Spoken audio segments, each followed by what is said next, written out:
But वृक्ष सावित्री पूजा का दिन आ गया है।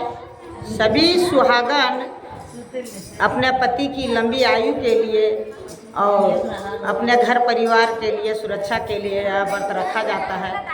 जो सभी को जानते हैं कि सावित्री कितना कष्ट करके, कितना कष्ट की 3 दिन उपवास रह के और अपना पति का प्राण वापस लाई। अभी कहानी सुन रहे थे सती अनसुईया का। सती अनसुईया भी क्या थी? यही नर और नारी, जैसे जैसे हम लोग हैं उसी तरह से वो भी थी।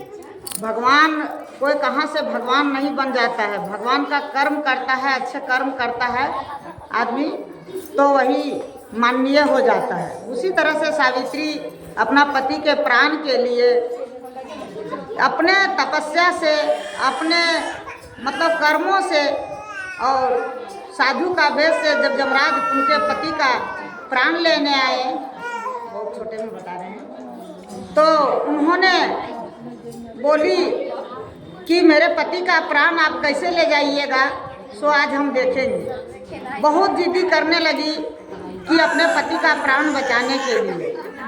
तो उन्होंने जब जिद्दी करने लगी तो यमराज जब आए तो देखे कि बहुत हठी है सावित्री, बहुत हठी है सावित्री। तो उन्होंने जा कर के खुद भगवान को भेजे, खुद भगवान को भेजे कि यह सत्यवान का प्राण हम लेके नहीं आ सकते हैं। एक स्त्री है, जो नारी है, जो अपनी हठी से अपने पति का प्राण किसी को दे नहीं सकती है। तो उस तरह से जब भगवान सोचे कि चलो यमराज से नहीं हो रहा है तो हम ही चला जाएं। यमराज का वेश बनाकर भगवान आए और बोले कि बोलो, इतना हठी कर रही है तुम पति का प्राण बचाने के लिए, तो बोलो तुम वचन मांग लो कुछ और आशीर्वाद मांग लो, 1 वचन मांग लो, 2 वचन मांग लो और अपना पति का प्राण छोड़ दो। तो अभी के युग में आदमी बहुत कोई सोचता है कि धनवान बन जाए, पूरा धनवान से खुश रहता है, कलयुग है। लेकिन उन्होंने मांगी कि मेरा पति केवल जिंदा हो जाए और मैं पुत्रवती हो जाऊं।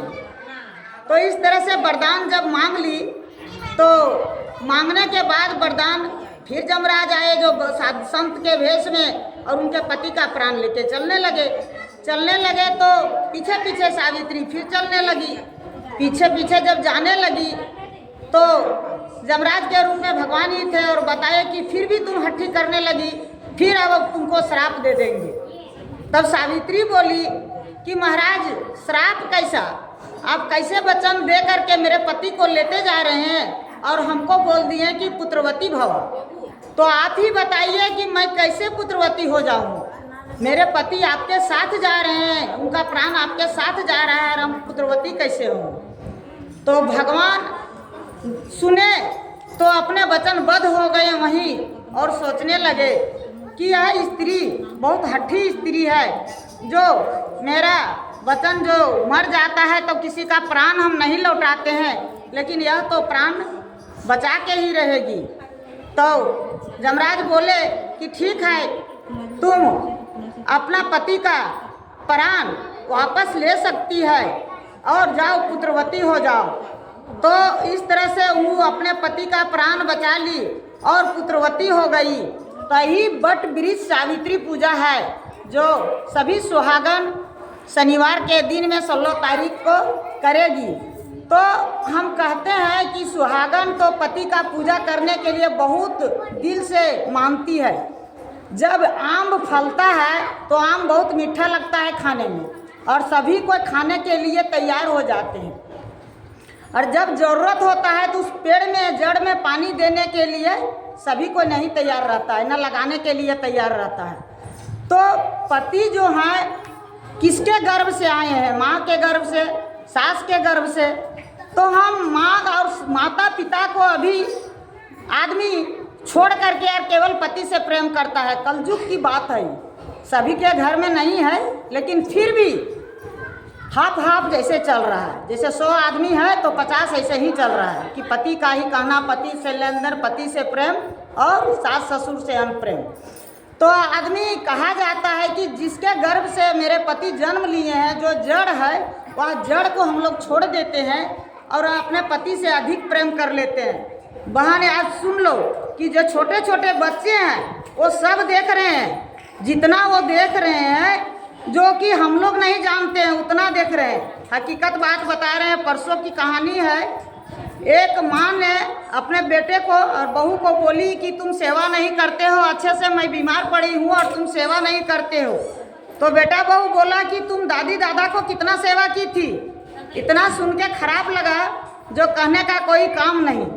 इसलिए हम कहते हैं कि खुद को सुधरो, हम सुधरेंगे युग सुधरेगा।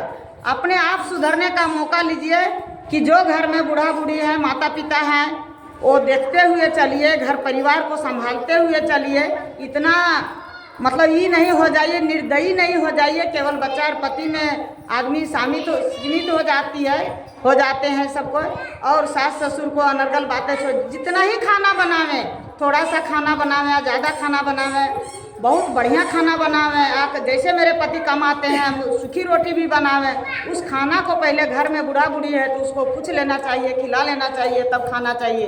वही रोटी हम अगर 2 गो ही खाएंगे, हाफ खाएंगे, तो वही मेरा धर्म है, वही मेरा कर्म है। अपना कर्म अगर नहीं कीजिएगा तो आगे चल के इतना भुगतना पड़ेगा जो कोई देखने वाला भी नहीं रहेगा। इसलिए कर्मों पर ध्यान देना है, सिर्फ परिवार बनने से नहीं। परिवार का हक जो है, अगर कोई गलती करता है तो छिपी छिपी बात मत कीजिए, मुंह पर बोलिए, थोड़ा सा समझा के बोलिए। बोल नहीं, इस तरह नहीं किया जाता है, आप अच्छे कर्मों को कीजिए, अच्छे कर्म कीजिए। भगवान ऊपर वाला क्या लेके भेजे, क्या दे के भेजे, वो भगवान ही समझेंगे।